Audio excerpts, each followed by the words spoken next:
안녕하세요, 여러분. 매일 쓰시는 회사 이메일이나 그룹웨어 계정 있잖아요. 이 디지털 아이디가 대체 어떻게 만들어지고 또 어떤 삶을 살다가 마지막엔 어떻게 사라지는지 그 비밀스러운 이야기에 대해 혹시 들어보신 적 있으세요? 오늘 저희가 바로 그 아이디의 전체 생애, 그러니까 아이디 수명주기 관리의 비밀을 한번 제대로 파헤쳐 보려고 합니다. 그쵸. 아마 다들 한 번쯤은 궁금해 하셨을 거예요. 내가 회사를 그만두고 나면 내 계정은 바로 없어지는 건가? 아니면 혹시 어딘가에 유령처럼 남아도는 건 아닐까? 바로 이 단순해 보이는 질문이요. 오늘 우리가 이야기할 주제의 가장 핵심적인 부분과 딱 맞닿아 있습니다. 이 질문에 대한 답이 바로 아이디 수명주기 관리, 줄여서 ILM입니다. 이름만 들으면 좀 복잡하게 느껴지시죠? 근데 사실 핵심 목표는 정말 간단하고 명확해요. 뭐냐면 딱 맞는 사람이 딱 필요한 바로 그 시점에 딱 필요한 만큼의 정보에만 접근하도록 전체 과정을 싹 관리하는 겁니다. 이게 바로 디지털 세상의 안전과 질서를 지키는 뭐랄까, 제일 원칙 같은 거죠.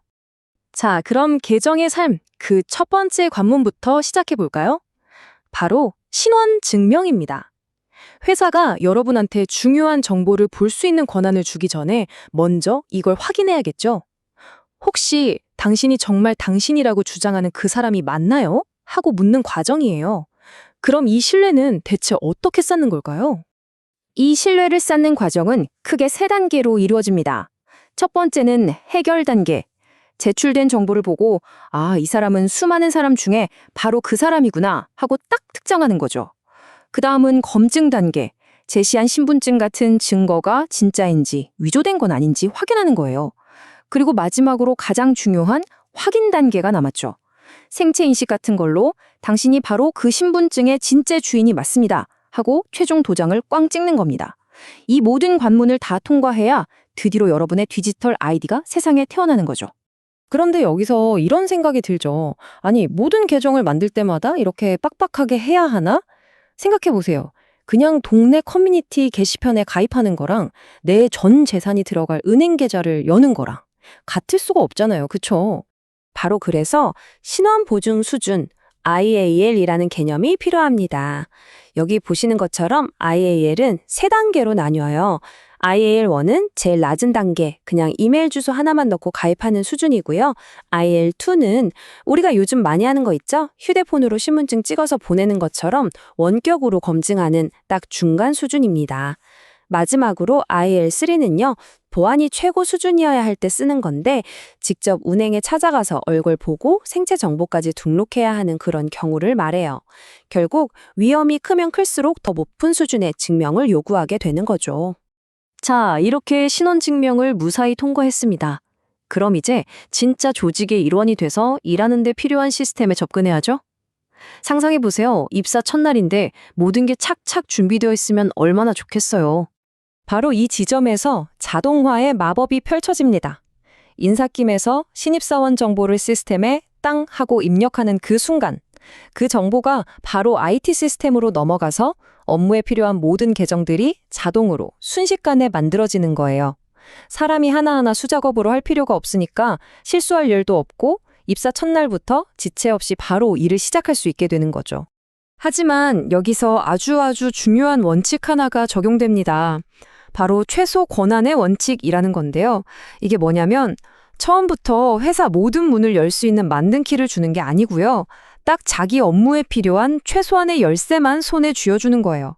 이게 바로 보안의 첫 단추를 제대로 끼우는 가장 기본적이면서도 또 가장 강력한 원칙이라고 할 수 있습니다. 자, 계정은 한번 만들어지고 끝이 아니죠. 살아있는 생물처럼 계속 변합니다. 승진도 하고 부서를 옮기기도 하면서 역할이 계속 바뀌잖아요. 바로 이때 슬그머니 새로운 위협이 고개를 들기 시작합니다. 그 위협의 이름은 바로 권한 크립입니다. 쉽게 말해볼게요. 이사 갈 때마다 예전 집 열쇠는 반납 안 하고 새 집 열쇠만 계속 받는다고 생각해보세요. 나중엔 주머니에 온갖 쓸모없고 위험한 열쇠만 가득해서 터질 지경이겠죠? 디지털 계정도 똑같습니다. 예전에 있던 권한은 그대로 둔 채 새로운 권한만 계속 추가하다 보면요.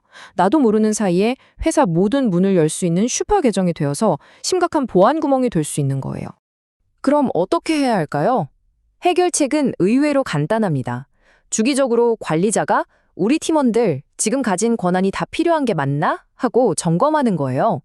그리고 역할이 바뀔 때마다 불필요해진 권한은 시스템이 알아서 착착 회수하도록 만드는 거죠. 마치 주머니 속 낡은 열쇠들을 정기적으로 꺼내서 정리하는 것처럼요. 이제 계정의 삶에서 가장 중요하고 어떻게 보면 가장 위험할 수도 있는 마지막 단계, 클라이맥스에 도달했습니다. 바로 조직을 떠나는 그 순간입니다. 한 직원이 회사를 떠날 때 가장 치명적인 보안 위협은 과연 뭘까요? 힌트를 드리자면 이별을 제대로 깔끔하게 처리하지 못하는 데서 모든 문제가 시작됩니다. 정답은 바로 고립된 계정, 흔히 유령 계정이라고도 부릅니다. 말 그대로예요. 사람은 퇴사했는데 계정은 삭제되지 않고 유령처럼 그대로 남아있는 거죠. 이건 뭐 공격자들한테 여기로 들어오세요 하고 뒷문을 활짝 열어주는 거나 마찬가지입니다. 옛 동료가 두고 간 집 열쇠로 전혀 모르는 사람이 우리 집에 마음대로 드나드는 상황이랑 똑같은 거예요. 정말 끔찍하죠. 그래서 이 안전한 퇴장이 정말 중요한 겁니다. 인사 시스템에서 퇴사 처리가 땅 하고 완료되는 그 순간 연결된 모든 시스템의 모든 접근 권한이 즉시 그리고 자동으로 회수되어야만 해요. 단 1초의 빈틈도 허용하지 않고 위협으로 통하는 문을 완벽하게 황 닫아버려야 하는 거죠. 자, 오늘 우리가 함께 따라가 본 한 계정의 전체 삶을 이 표 하나로 정리해 볼 수 있겠네요. 첫 번째, 증명 단계에서 가짜 아이디를 걸러내고 프로비저닝 단계에서 최소한의 권한만 딱 부여합니다. 그리고 유지 관리를 통해 권한이 쓸데없이 불어나는 걸 막고 마지막 디프로비저닝으로 유령 계정이라는 위험한 뒷문을 확실하게 잠가버리는 거죠. 이 4단계가 마치 톱니바퀴처럼 빈틈없이 딱딱 맞물려 돌아갈 때 비로소 우리가 신뢰할 수 있는 안전한 디지털 환경이 만들어지는 겁니다. 이렇게 보니까 그냥 단순한 줄 알았던 디지털 계정 하나에도 나름의 탄생과 성장, 그리고 소멸이라는 여정이 있었네요. 자, 그렇다면 마지막으로 질문 하나 드리겠습니다. 지금 여러분이 속한 조직, 그리고 여러분 자신의 디지털 아이디는 과연 이렇게 안전한 이야기를 써내려가고 있을까요? 한 번쯤은 꼭 생각해 볼 문제가 아닐까 싶습니다.